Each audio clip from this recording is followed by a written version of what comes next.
After nearly 3 years of closely observing China's rapidly growing military might, former U.S. Indo-Pacific Command leader, Navy Admiral John C. Aquilino, issued a stark warning to lawmakers as he stepped down. He didn't mince words. China's ambitions are no longer just growing, they're becoming aggressive. Their rhetoric has sharpened, and their intentions are clear. They now claim the Second Thomas Shoal as sovereign territory of the People's Republic of China, setting the stage for an escalating geopolitical showdown. As I look at over my last 3 years, the security environment has changed drastically, and not in a good way. When you look at the PRC as the most concerning security threat that exists, they continue to be more aggressive in a variety of areas. They're challenging the current international rules to benefit an authoritarian society that does not provide benefit for anyone else in the region. They've expanded their military capability. Their verbalization is more aggressive and their actions are more aggressive, and they've now accelerated to dangerous. Things are heating up in the Philippines, and not in a good way. Earlier this year, the Chinese Coast Guard escalated tensions by firing water cannons at a Philippine vessel near Scarborough Shoal, a territory Beijing insists belongs to them. But that's not all. The conflict extended to the Second Thomas Shoal, where Chinese vessels aggressively rammed Philippine boats trying to resupply a grounded ship, a move the Philippines had strategically planned. With the U.S. committed to defending its ally under treaty obligations, you have to wonder, are China's bold actions pushing the U.S. and China closer to a dangerous confrontation? Yeah, the Chinese actions are certainly destabilizing to the region. They are putting at risk the Philippine Coast Guardsmen, sailors, and those fishermen that operate in their exclusive economic zone within the full rights of the Philippines. If one of these incidents becomes deadly, then that becomes a very serious challenge for the U.S. and for the military. That could absolutely be a challenge for the United States, again, through the policy level. Nick, the important part of this, again, it's the Philippines today, but we have to highlight the fact that China has these same claims throughout the entire South China Sea. China's sweeping claim over nearly the entire South China Sea has ignited regional tensions, dismissing rival claims, including those from the Philippines, and outright ignoring an international ruling that deemed its stance baseless. One hotspot is Scarborough Shoal, a triangular chain of reefs and rocks just 240 kilometers off the Philippines' main island of Luzon, well within its exclusive economic zone. Compare that to the 900 kilometers separating the shoal from China's nearest major landmass, Hainan. Yet Beijing seized the area, deploying Coast Guard and other vessels to block Philippine ships and prevent local fishermen from accessing the lagoon's rich resources. This escalating conflict reached a flashpoint during a major U.S.-Philippines military exercise, angering Beijing. Philippine ships accused Chinese vessels of using water cannons and blocking resupply missions, actions deemed the most serious provocation yet. And the stakes are rising. President Marcos revealed that U.S. Defense Secretary Lloyd Austin assured him the Mutual Defense Treaty would be triggered if a Filipino soldier were killed by a foreign power. Navy Admiral John Aquilino pointed to Beijing's ongoing military buildup, modernization, and gray zone tactics as part of Xi Jinping's directive to prepare for a possible invasion of Taiwan by 2027. These actions are not limited to the Philippines.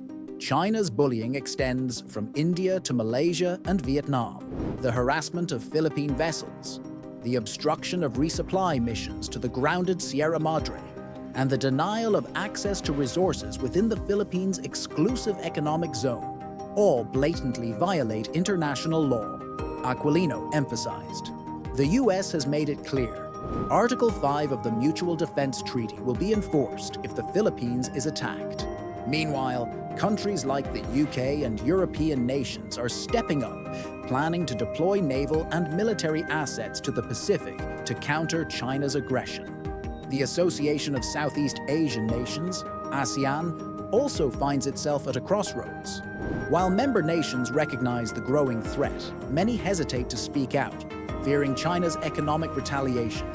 As more nations rally to protect their interests, the South China Sea is shaping up to be a critical arena for defining the balance of power in the region. Tensions flared once again in the South China Sea as Manila summoned a senior Chinese envoy on Thursday, lodging a fierce protest over a water cannon attack that damaged 2 Philippine vessels near the contentious Scarborough Shoal. The April 30th incident involved a Coast Guard ship and a government boat, both of which sustained damage, according to the Philippines Foreign Ministry. Zhou Jiang, the Chinese embassy's deputy official, was called to answer for what the Philippines described as a barrage of aggressive actions. These included harassment, ramming, swarming, shadowing, dangerous maneuvers, and the use of powerful water cannons by China's Coast Guard and maritime militia.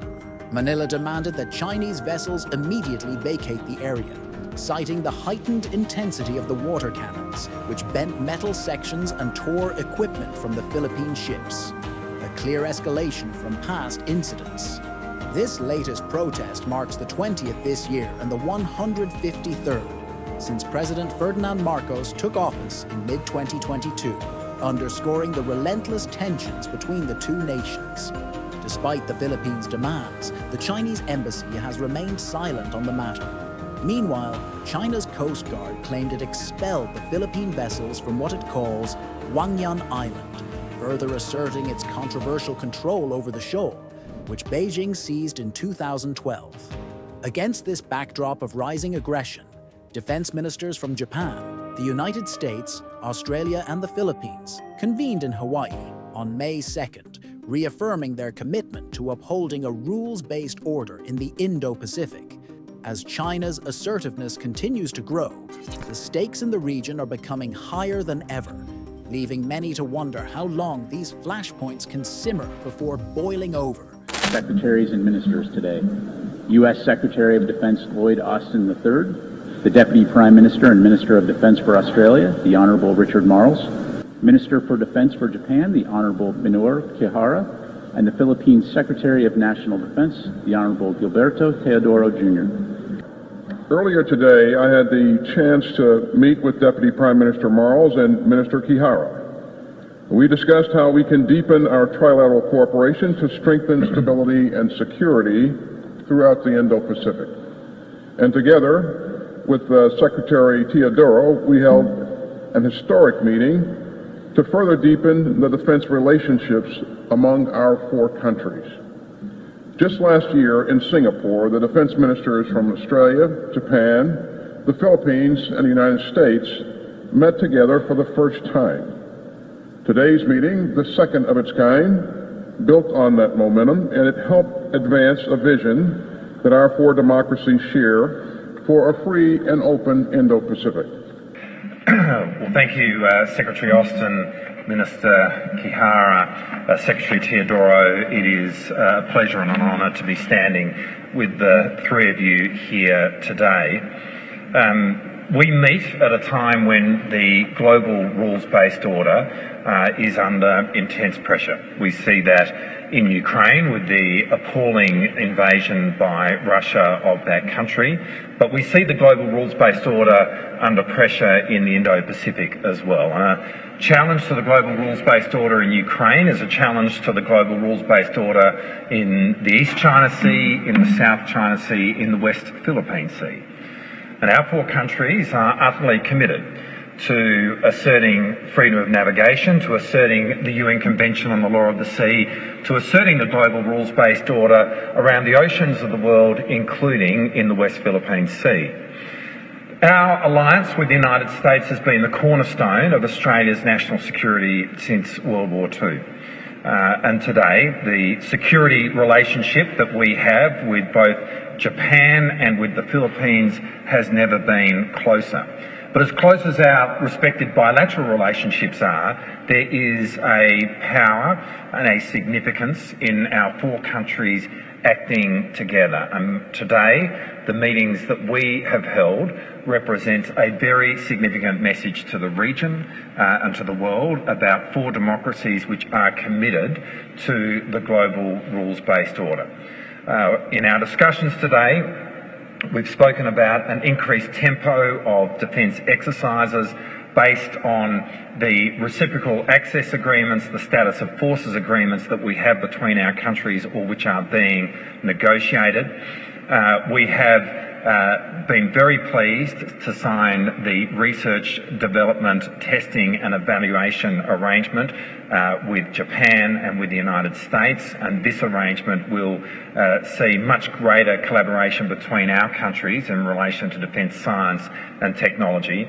And we've also discussed ways in which our countries can coordinate more in terms of our activities in the Philippines, which is very important as well.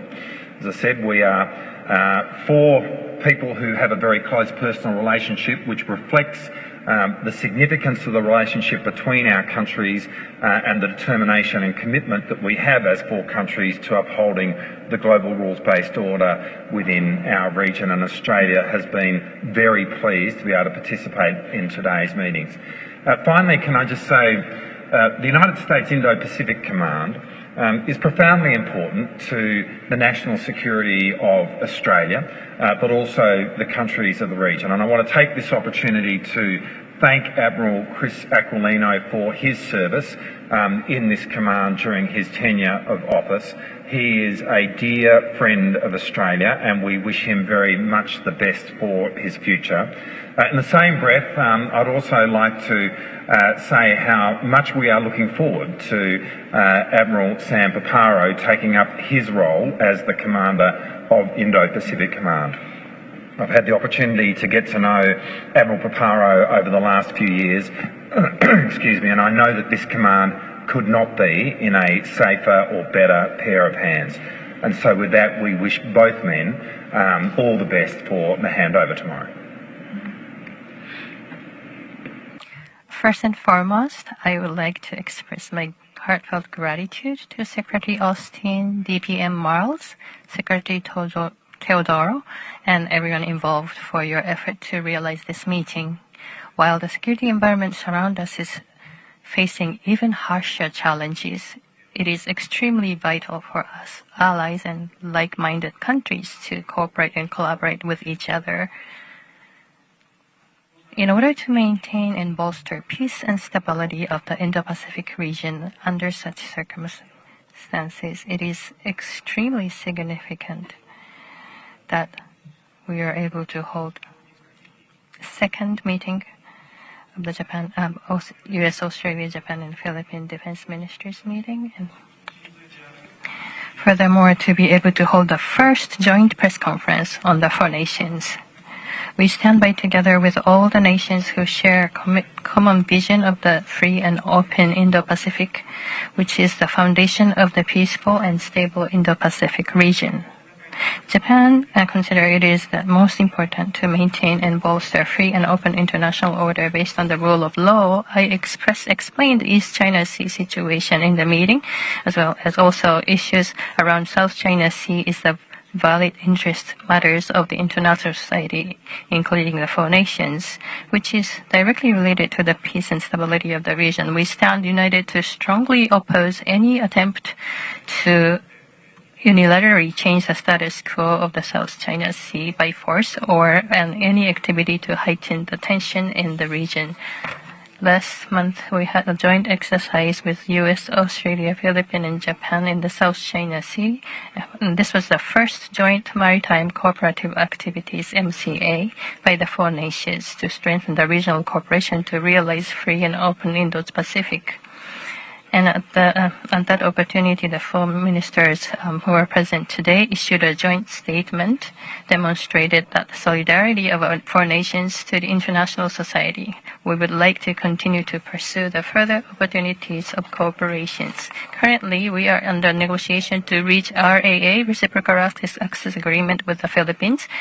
The early settlement of this negotiation will further activate and vitalize the bilateral joint exercise and training on the Philippines and Japan military units, and expected to contribute to the reinforcement of the cooperation among the four nations.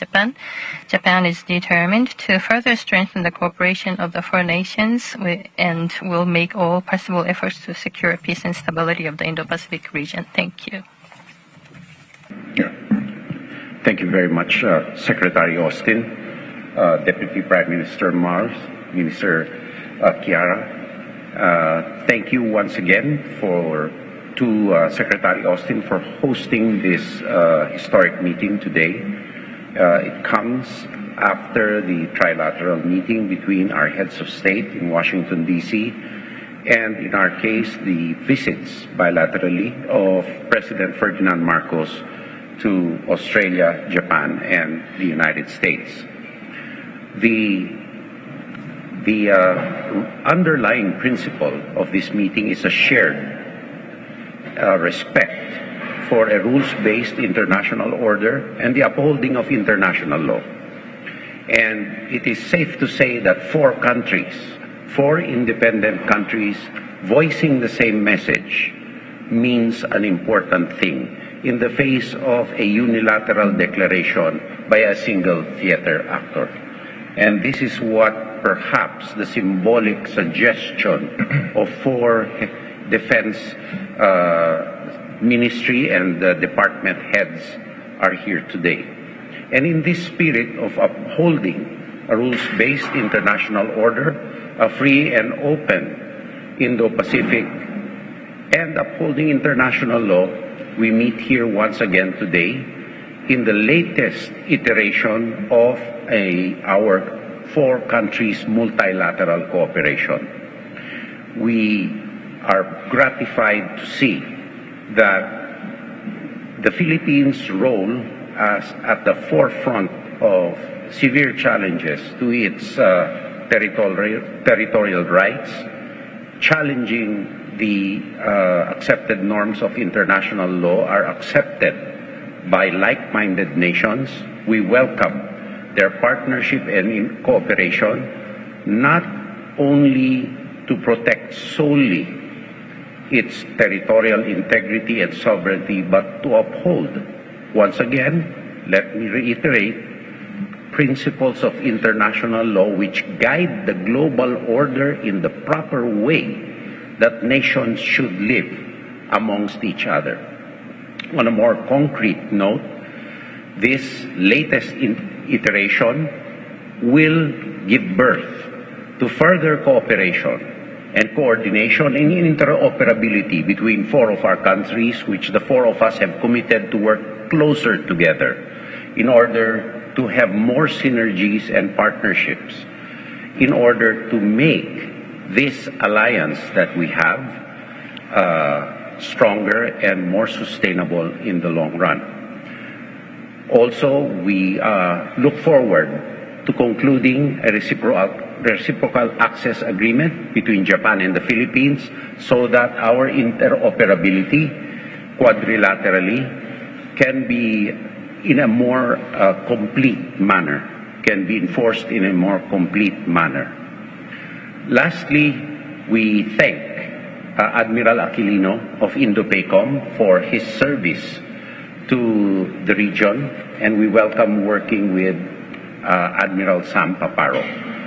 Once again, thank you, Secretary Austin, for hosting us, and we look forward to more fruitful outcomes in the future as we work closer together, not only in terms of our departments, but in true people-to-people understandings and exchanges. Thank you. Thank you all, gentlemen. That was it for this video. Don't forget to share your thoughts with us. Like and subscribe for more.